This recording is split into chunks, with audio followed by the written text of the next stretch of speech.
She said, "Seriously? You're jealous of my guy friends?" While texting them all night.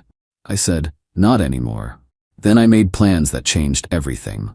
She panicked when she found out what I'd been doing while she was distracted. I 28 male need to get this off my chest because what just happened is still processing. Been with Megan 26 for 3 years, living together for 1. Everything was decent until about 6 months ago when she reconnected with her college friend group, specifically 3 guys, Tyler, Josh, and Bryce. At first, whatever. People have friends. But then the constant texting started. We'd be watching a movie, her phone buzzing nonstop. Having dinner, she's giggling at her screen. In bed at 11 p.m., still typing away. 2 months ago, I brought it up. Calmly. Just said the constant phone stuff was getting a bit much. Her response?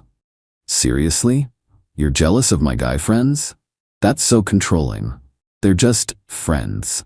The way she said controlling hit different. Like I was some possessive weirdo for wanting my girlfriend's attention during our limited time together. I work in logistics, pulling 50-hour weeks. She works remote marketing, makes her own hours. After that conversation, it got worse, like she was proving a point. Wednesday game nights with them, Saturday brunches, random Tuesday afternoon hangouts. Always invited me if I wanted, but in that tone that meant, please don't actually come. The breaking point? 3 weeks ago. My company announced they were opening a new distribution center 2 states away. Management positions available. My boss pulled me aside, said I was their top pick for operations manager. Huge opportunity, 40% pay bump, full relocation package. Came home excited to discuss it with Megan. Found her on the couch, FaceTiming Tyler about some inside joke from college. Waited 20 minutes. She never even looked up. That's when I said it. "Not anymore." She finally glanced over. "What? You asked if I was jealous of your guy friends?" I said not anymore. She laughed. Actually laughed. "Good. Growth. See? Wasn't that hard?" "Yeah, growth, that's what we'll call it." I accepted the position that night, didn't mention it. Started making plans, set up apartment viewings for my next days off. Researched the area, got everything lined up. Meanwhile, Megan kept doing her thing. Tyler needed relationship advice, daily. Josh was having work drama, required immediate attention. Bryce was planning a trip, and she was helping research for hours. Our apartment lease was month to month. I gave notice last week. Mover scheduled for this Saturday, still hadn't told her. Yesterday, she was scrolling Instagram and saw my sister Lauren's post. "So proud of my brother. Can't wait to visit you in new state." The look on her face, pure confusion, then panic. What is Lauren talking about? "Oh, I got promoted. Moving for work. Moving. When were you gonna tell me? I tried 3 weeks ago. You were busy." "This is insane. You can't just decide to move. What about us?" "What about us? You've made it pretty clear where your priorities are." "Because I have friends." "Because you have friends who get 90% of your attention while I get the leftover 10%. And that's being generous." She grabbed her phone, I swear to God, and started texting someone. Mid-argument. That's when I knew I'd made the right choice. "Are you seriously texting right now? I need advice. This is crazy." From Tyler, Josh, Bryce. They understand me. Cool. Maybe one of them has a couch you can crash on. The apartment's in my name. Always has been.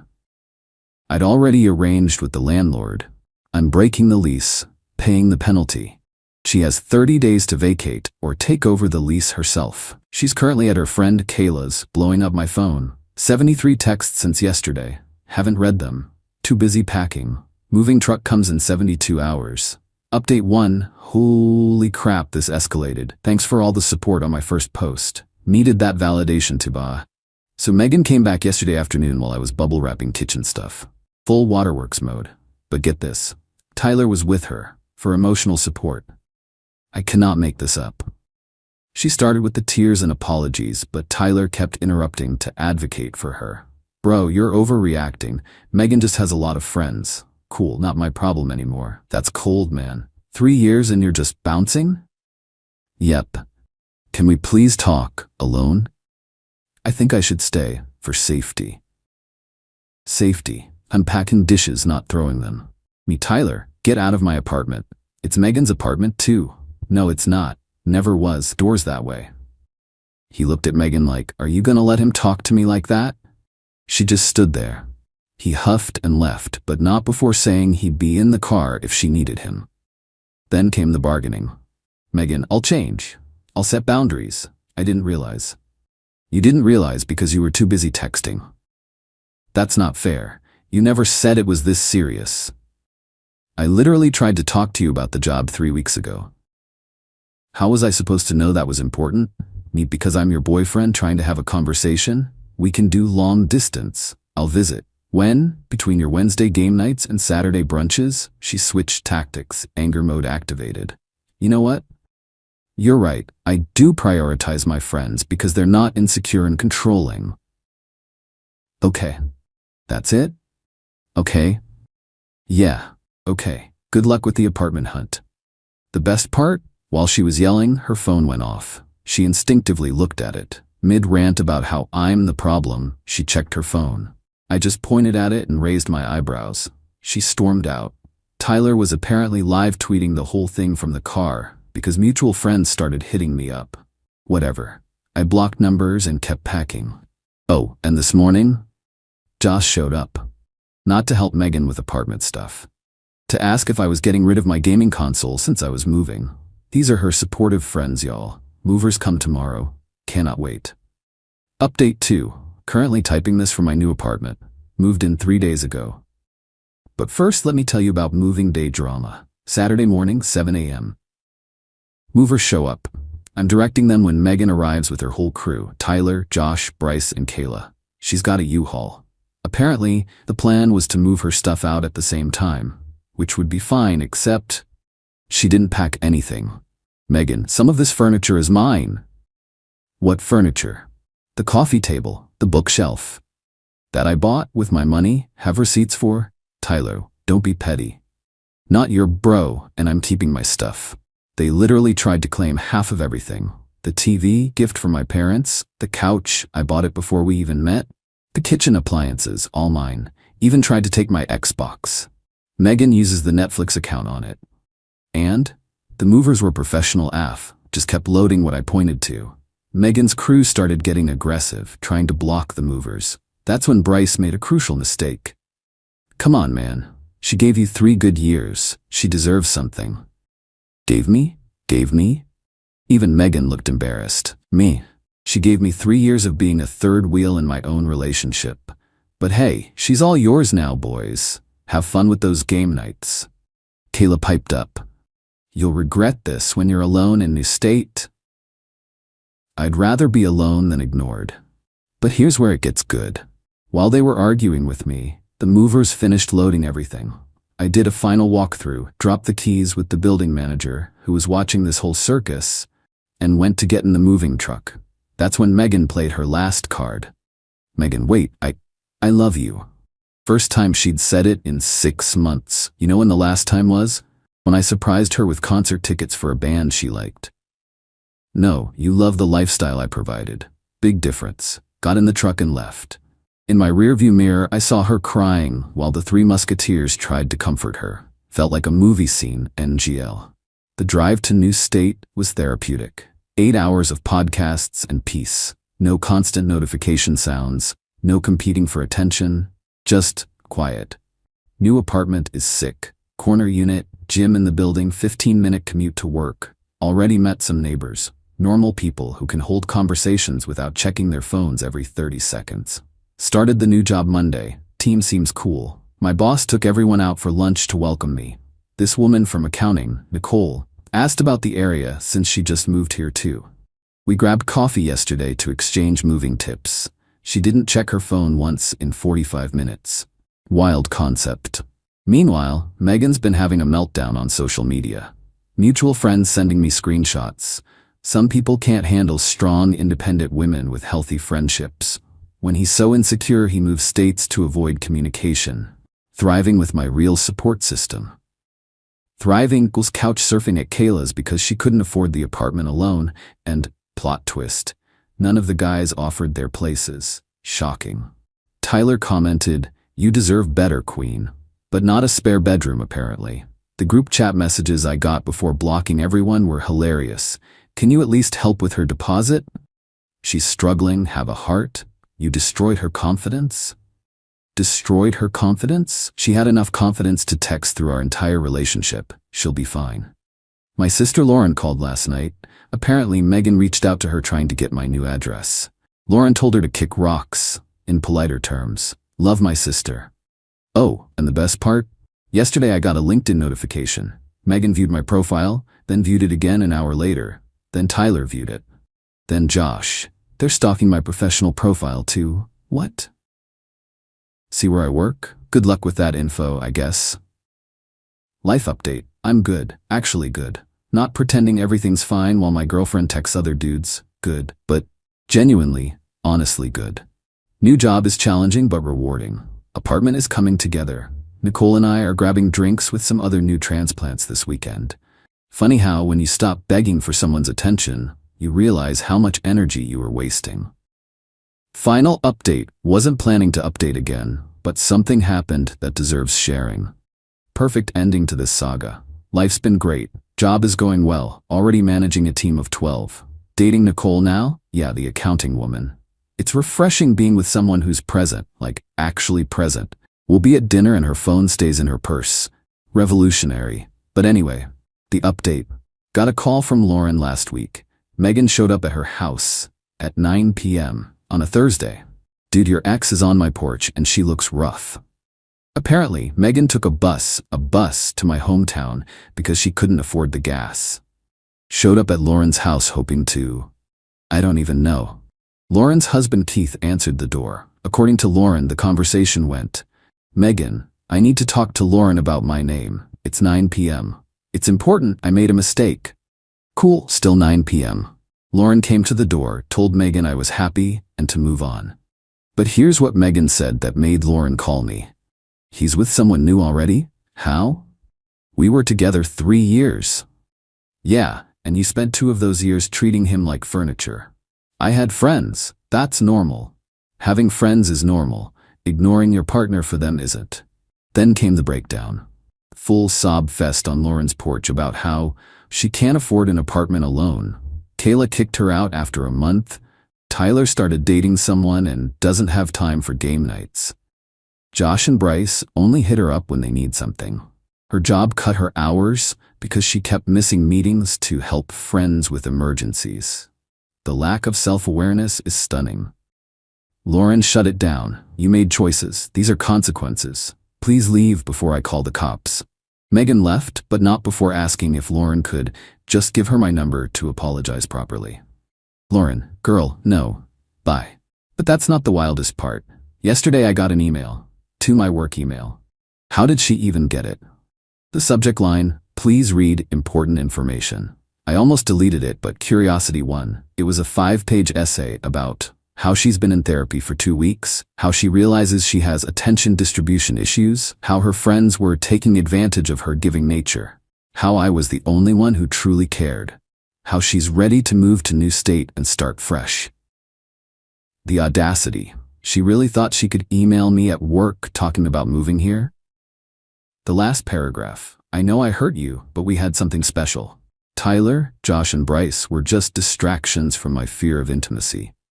I see that now. I'm ready to be the girlfriend you deserved. Please don't throw away 3 years because of my mistakes. I forwarded it to Nicole. We laughed about it over wine, and then sent a 2-line reply. Please don't contact me again. I wish you the best. Then I had IT block her email domain. She tried one more time through LinkedIn with a connection request. The message, I see you're doing well. I'm proud of you. Maybe we could grab coffee and catch up? Catch up? Ma'am, this isn't a high school reunion. You chose texting over talking for 2 years. We're caught up enough, blocked, and reported. The funniest part? One of my old coworkers still follows her on Instagram. Sent me her latest post. Learning to love myself and not rely on others for happiness. Growth isn't easy, but it's necessary. With a selfie at what looks like Kayla's apartment again. So much for that independence. Tyler commented, so proud of your journey. But still no spare bedroom offered, LMAO. Look, I'm not celebrating her struggling, but I'm also not responsible for someone who couldn't look up from her phone long enough to notice her partner was drowning. She wanted to be left alone with her friends. I obliged, permanently. Nicole met my parents last weekend. My mom said, "It's nice to see you with someone who looks at you when you're talking." Even my mom noticed. Life lesson. When someone shows you their priorities, believe them. And when they panic because you're no longer an option, that's not love. That's convenience, looking for a parking spot. I'm done updating about this. Megan's in my past where she wanted to be when she was too busy texting to notice the present. To everyone in similar situations, you deserve someone who chooses you, not as a backup plan, not as a stability provider, but as their actual priority. Now, if you'll excuse me, Nicole and I have dinner reservations and neither of us will be checking our phones. My girlfriend laughed. "You're so insecure. I can talk to whoever I want." I smiled. Absolutely. Then I started talking to whoever I wanted to, starting with her cousins. Her rage when family dinner got very awkward. I, 35 male, need to vent about the absolute circus my relationship became. Been with Brittany, 32, for 2 years, living together for 6 months. Everything was decent until her work friend Nate entered the picture. Nate started at her company 3 months ago. Suddenly, it's daily lunch dates, constant texting, inside jokes I'm not part of. The kicker? She'd get notifications at 11 p.m., thinking about that thing you said today. I brought it up calmly last month. "Britt, I'm not comfortable with how much you and Nate text, especially late at night." She literally laughed, not a chuckle, full-on laughed in my face. "Oh my God, you're so insecure. He's just a friend. I can talk to whoever I want, whenever I want." This is 2024, not 1950. I'm not saying you can't have friends, but texting "goodnight beautiful" crosses a line. You're being controlling. This is your problem, not mine. Work on your trust issues. Every concern got flipped. I was insecure, jealous, toxic. Her friends started making comments at gatherings about me being that boyfriend who can't handle his girlfriend having male friends. 2 weeks ago was the breaking point. She was getting ready for drinks with the team, full makeup, dress I bought her for our anniversary, perfume. "Just the team?" I asked. "Why does it matter? I can go wherever I want with whoever I want. Stop suffocating me." "You're right," I said. "You absolutely can." She looked surprised at my sudden agreement. "Finally, thank you for understanding." "No problem. And you know what? I think I'll start applying the same philosophy." "What's that supposed to mean?" "Nothing bad. Just means I can talk to whoever I want to, right? Same rules for both of us." She rolled her eyes. "Whatever makes you feel better about your insecurity." She left. I sat there for about 10 minutes, then made a phone call. Update 1. See, here's what Brittany didn't consider. Her family loves me, like, genuinely adores me. I helped her dad Roger restore his '67 Mustang. I taught her little brother Tommy guitar.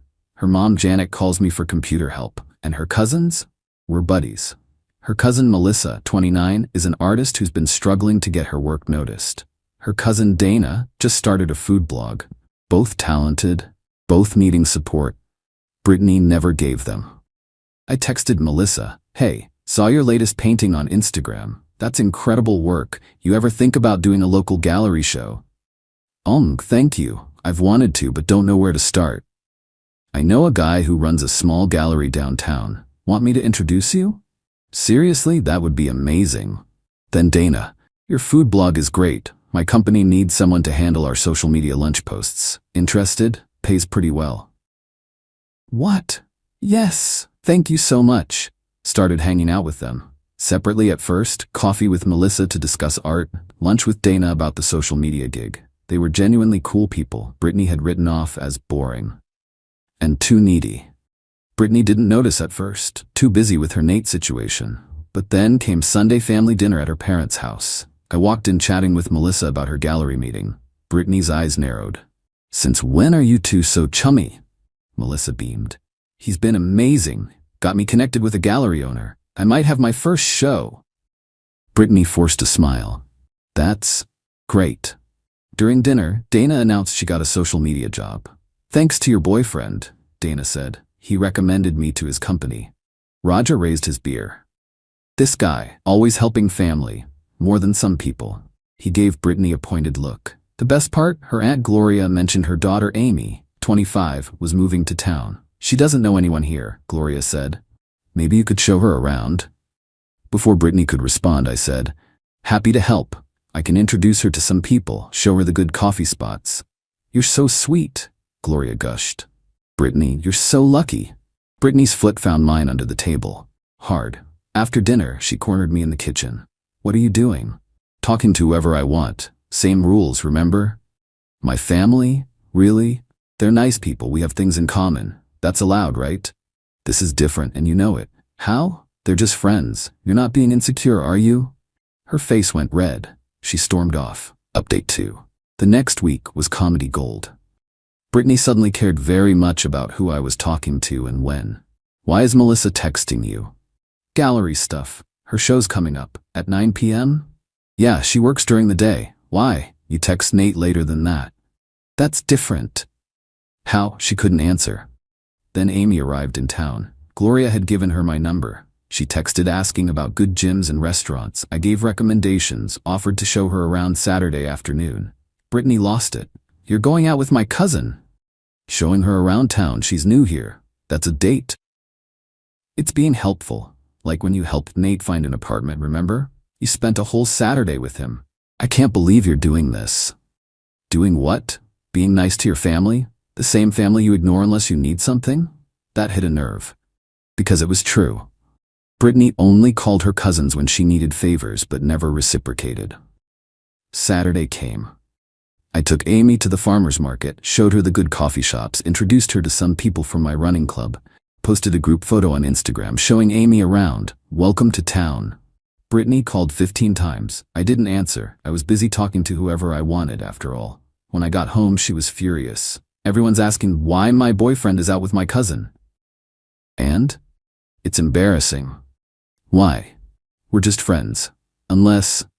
Wait, are you saying men and women can't be just friends? She realized the trap. If she said yes, she'd be admitting her thing with Nate was inappropriate. If she said no, she had no grounds to complain. This is manipulation. This is equality. Same rules for both of us. That night, she went through my phone while I was in the shower. Found nothing inappropriate because there was nothing inappropriate. Just me being genuinely helpful to her neglected family members. But she also found the group chat with her cousins planning Melissa's gallery opening. The theme, supporting family. The subtitle they'd chosen, Since Brittany Won't. Ouch. Update 3. Melissa's gallery opening was last Friday. I'd helped her organize everything. Marketing, setup, even got some colleagues to attend. Brittany had to come or look like an unsupportive cousin. She dressed to kill, clearly trying to upstage Melissa. Backfired completely. Roger loudly asked, "Why are you so dressed up? It's Melissa's night, not yours." The whole family was there, gushing about how helpful I'd been. Tommy, bro, you're the best. Brittany, why didn't you ever help Melissa with this stuff? Janet, he's got such a good heart, always putting family first. Gloria, Amy says you introduced her to a whole friend group already. She's so grateful. Each compliment to me was an indirect dig at Brittany. Her fake smile was Olympic level. Then Nate showed up. Apparently Brittany had invited him to support her cousin. Nobody bought it. Amy, sweet innocent Amy, asked, "Oh, is this the work friend you're always texting?" Nate, the oblivious idiot, said, "Yeah, we text all the time. She's hilarious, especially late at night when she can't sleep." Roger's eyebrows shot up. Late night texting with coworkers? Interesting. I stepped in, all helpful boyfriend. Nate's been great support for Brittany at work, just like how Amy and I have become such good friends. Right, Amy? Amy, catching on, smiled. Absolutely, you're the best. Brittany's so lucky. Brittany gritted her teeth. We should go look at the art. During the show, Dana pulled me aside. You know Brittany's been telling people you're trying to make her jealous, right? Let me guess, poor Brittany, victim of controlling boyfriend? Pretty much, but nobody's buying it. We all see how she treats you versus how she acts with that Nate guy. What do you mean? She posted a story last week at 1 a.m. from a wine bar. You weren't in it, but Nate was. Everyone saw it before she deleted it. I hadn't known about that. The plot thickened. The gallery opening ended with Melissa selling 3 pieces. In her speech, she thanked everyone who supported her, especially my cousin's boyfriend who believed in my art when my own family didn't. Brittany's mom actually said, "Why didn't you ever help your cousin like this?" I've been busy. Too busy for family but not for that Nate fellow? The car ride home was silent until Brittany exploded. You turned my family against me. I helped your cousins. If that turns them against you, what does that say about how you've been treating them? This is about Nate. You're being petty. Actually, it's about respect. You said I was insecure for having boundaries. Then you lost your mind when I started talking to whoever I wanted to. My cousins are off limits. But Nate isn't. He's just a friend. So are your cousins. See how this works. She slept on the couch that night. Update 4. Last Wednesday, everything came to a head. Brittany's company was having a dinner party, +1's invited. She told me about it the day before. By the way, company dinner tomorrow, you're coming. Can't, already have plans. What plans? Amy's having a housewarming party. I promised to help set up. Cancel it. Why? You can take Nate as your +1. I can't take Nate. Why not? He's just a friend, right? She was trapped. Take Nate and confirm everyone's suspicions, or go alone and look like her relationship was falling apart. She went alone. I went to Amy's party with half of Brittany's extended family, posted photos all night. Great party. Amazing what family can accomplish together. Brittany came home at 2 a.m., drunk, crying. Everyone asked where you were. I had to explain you chose my cousin over me. You choose Nate over me regularly. I'm done. This is emotional abuse. Setting the same boundaries you do is abuse? You know it's different. Explain how. She couldn't. Instead, she called her mom the next morning trying to get sympathy. Janet shut her down immediately. Sweetheart, that boy has done more for this family in 2 months than you have in years. Maybe examine your own behavior. Thursday afternoon, I got an interesting call from Roger. Son, I need to tell you something. Saw Brittany and that Nate fellow at lunch today. They weren't acting like just friends, if you catch my drift. How so? Holding hands across the table, she kissed his cheek when they left. Figured you should know. I thanked him and started packing that evening. Not dramatically, just methodically. Brittany walked in as I was boxing up my books. What are you doing? Moving out. Because of Amy? I knew it. No, because your dad saw you holding hands with Nate at lunch today. Her face went white. That's not. He's lying. Roger doesn't lie, we both know that. It wasn't like that. Holding hands across the table, kissing his cheek, she started crying. It just happened. You've been ignoring me for my family. I've been treating your family with the respect you never showed them, while you've been dating Nate and calling it friendship. I'm not dating him. Then what do you call holding hands and kissing? You drove me to this, with your mind games. No, I showed you exactly what your I can talk to whoever I want philosophy looks like from the other side. You couldn't handle it for even 2 weeks. She tried everything. Tears, anger, blame, promises to change. I kept packing. Final update. It's been 3 weeks since I moved out. The fallout has been interesting. Brittany tried to control the narrative, posted on social media about her emotionally manipulative ex who tried to isolate her from her support system, aka Nate. Her family wasn't buying it. Melissa commented, "Didn't he help me get my first gallery show?" Dana added, "And help me get a job?" Amy wrote, "He was nothing but respectful and helpful when I moved here." Roger went nuclear. "Maybe focus less on that coworker and more on why you lost a good man." The comment section turned into a family roast session. Brittany deleted the post within an hour. Then the truth about Nate came out. Turns out he wasn't interested in a relationship with Brittany. He just liked the attention and the ego boost. Once I was out of the picture and she was available, he suddenly remembered his girlfriend in another state. Yeah, Brittany was the side entertainment. She called me crying last week. Nate has a girlfriend. He played me. Shocking. This is your fault if you hadn't been so difficult about him. I set one boundary. You laughed at it. Then you lost your mind when I applied your own rules to myself. That was different. It really wasn't. My family won't stop talking about you. Mom asked if you're still single. Am I? That's not funny. Neither was calling me insecure and controlling for having normal boundaries. She tried one more manipulation. I'll kill myself if you don't come back. I'll call 911 for a wellness check. Goodbye, Brittany. I did call for the wellness check. She was fine, just angry that the cops showed up. The plot twist? I'm not dating any of her cousins. Never was interested. They're genuinely just friends. Melissa is actually gay. Brittany never knew because she never asked. Dana is happily married. Brittany forgot because she never pays attention. Amy started dating someone from the running club I introduced her to. But Brittany couldn't see past her own guilt to realize that. She projected her inappropriate relationship with Nate onto my friendships with her family. Her cousins still text me. We're planning to go to Melissa's next gallery show together. Roger's teaching me more about cars. Janet sends me recipes. They've basically adopted me as honorary family. Meanwhile, Brittany is living with her parents again because she can't afford rent alone. Still posting cryptic quotes about narcissistic exes and surviving emotional abuse. Still texting Nate even though he's explicitly told her he's not interested in anything serious. Still refusing to see how her own double standards destroyed our relationship. Last I heard from Tommy, she brought a new guy to family dinner last Sunday. He spent the whole time on his phone texting other women.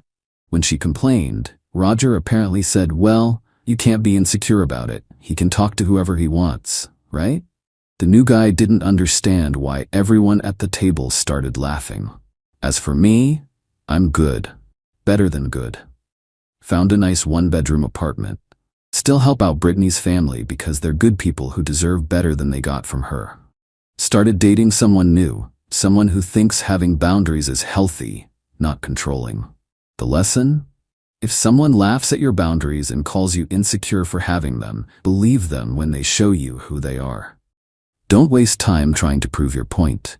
But if you do decide to prove it, make sure you do it so thoroughly that their entire family takes your side.